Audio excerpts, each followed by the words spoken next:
ఓం నారాయణ ఆదినారాయణ. అందరికీ నమస్కారం. అందరూ ఎలా ఉన్నారు? ఈరోజు ఈ వీడియోలో చీరాల నుంచి బయలుదేరి నెల్లూరు చేరుకొని భగవాన్ శ్రీ వెంకయ్య స్వామి వారి దర్శనం చేసుకుందాం. ఈ మధ్యకాలంలో చీరాల టూరిజం పరంగా బాగా అభివృద్ధి చెందుతుంది. బహుశా అందుకనే అనుకుంటా చీరాల రైల్వే స్టేషన్ కూడా బాగా అభివృద్ధి చేస్తున్నారు. కొత్తగా ఒక ప్లాట్ఫాము మరియు కొత్త వెయిటింగ్ హాల్స్ కూడా నిర్మించారు. వాటితో పాటుగా రేకుల షెడ్లు కూడా నిర్మిస్తున్నారు, మీరు వీడియోలో చూస్తున్నట్టు. అందుకే చీరాల రైల్వే స్టేషన్ మొత్తం ఫుల్గా ఇసుక సిమెంట్తో నిండిపోయి ఉంది. మనం ఈరోజు ఈ ప్రయాణాన్ని Vijayawada to Gudur passenger MEMU ట్రైన్లో మొదలు పెడదాం. ఈ ప్యాసింజర్ మనకి సోర్స్ స్టేషన్ విజయవాడ నుంచి డెస్టినేషన్ స్టేషన్ గూడూరు దాకా వెళ్తుంది. మనం నెల్లూరు స్టాప్లో దిగేస్తాం. చలో ఇంక మనం ఈ రైలు ఎక్కి మన ప్రయాణాన్ని కొనసాగిద్దాం.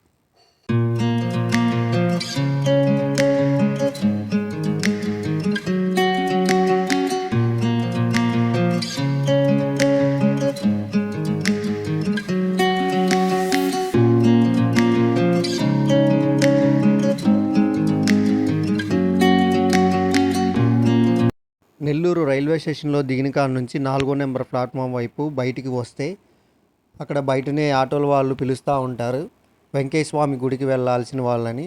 ఒకవేళ ఎవరు పిలవకపోయినా మీరు అడగండి, గొలగమూడి వెంకయ్య స్వామి దగ్గరికి ఎలా వెళ్ళాలి అని. ఆటోల వాళ్ళు ప్రతి మనిషికి 50 రూపాయల చొప్పున ఛార్జ్ చేస్తారు. డైరెక్ట్గా మీరు ఈ వీడియోలో చూస్తున్న ఆర్చి ఎదురుగా దించుతారు. ఆ ఆర్చిలో నుంచి మనం లోపలికి వెళ్తే మనకు కనబడుతుంది దేవస్థానం. మేము వచ్చేదలికి సాయంత్రం అయిపోయింది. స్వయంగా సూర్యభగవానుడే మనల్ని ఆహ్వానిస్తున్నట్టుగా ఎంత చక్కగా కనపడుతున్నారో చూడండి.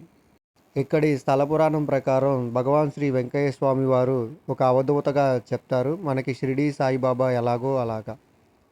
ఆ రోజుల్లో జ్వరము మరియు ఇతర ఆరోగ్య సమస్యలు, ఆహార సమస్యలతో ప్రజలు బాధపడుతూ ఉంటే స్వామివారే వారిని స్వయంగా కాపాడారని చెప్తూ ఉంటారు.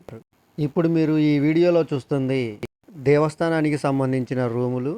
నేను మా ఫ్యామిలీతో మరియు 2 చిన్నపిల్లలతో రావడం వల్ల ఖచ్చితంగా రూమ్ తీసుకోవాల్సి వచ్చింది. ఒక్కో రూమ్కి 200 రూపీస్ ఛార్జ్ చేస్తున్నారు. పదండి రూమ్ లోపల ఎలా ఉందో చూద్దాం. లోపల మనకి 6x6 బెడ్ ఉంది, చూడడానికి చాలా బాగుంది. మళ్ళీ ఒకటే లైట్, కింద కూడా చాలా నీట్గా ఉంది. కబోర్డ్స్ కూడా ఉన్నాయి. కబోర్డ్లో మనకి అద్దం కూడా ఇచ్చారు. ఇంక మనం బాత్రూమ్ చూద్దాం ఎలా ఉందో. బాత్రూమ్ కూడా చూడడానికి చాలా బాగుంది అండ్ క్లీన్గా కూడా ఉంది. Western seat. మొత్తానికి రూమ్ అయితే చాలా బాగుంది. ఇంకా మేము ఏ మాత్రం ఆలస్యం చేయకుండా మేము, మా పిల్లలు, మా నాన్నగారు అందరం రెడీ అయిపోయి స్వామివారి దర్శనానికి అయితే వచ్చేసాము. ఇప్పుడు మీరు ఈ వీడియోలో చూస్తుంది స్వామివారి దర్శనానికి వెళ్ళే ముఖమండపము. చాలా అందంగా ఉంది మరియు జనాలు కూడా ఎక్కువగా ఉన్నారు. ఆ పరిగెడుతున్నోడే మా అబ్బాయి, మా నాన్నగారు గ్రీన్ షర్ట్ వేసుకొని ఉన్నారు, మా పక్కన మా మిస్సెస్, మా పాప. ఇక్కడ వీడియోస్ తీయడానికి అనుమతి లేదు, అయినా కష్టపడి వీడియో తీస్తున్నాను. ఇంకా ఏమాత్రం ఆలస్యం చేయకుండా స్వామివారి దర్శనానికి వెళ్ళిపోదాం.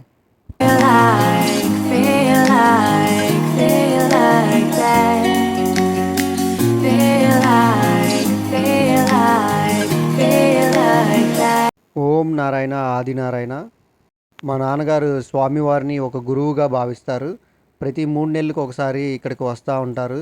ఈసారి మమ్మల్ని కూడా తీసుకొని వచ్చి స్వామివారి దర్శనం చేయించారు. స్వామివారి దర్శనం అయిన తర్వాత బయటకు వస్తే కుడి పక్కన ఆంజనేయ స్వామివారి దేవాలయం ఉంటుంది, చాలా బాగుంటుంది. స్వామివారిని కూడా దర్శించుకోవచ్చు.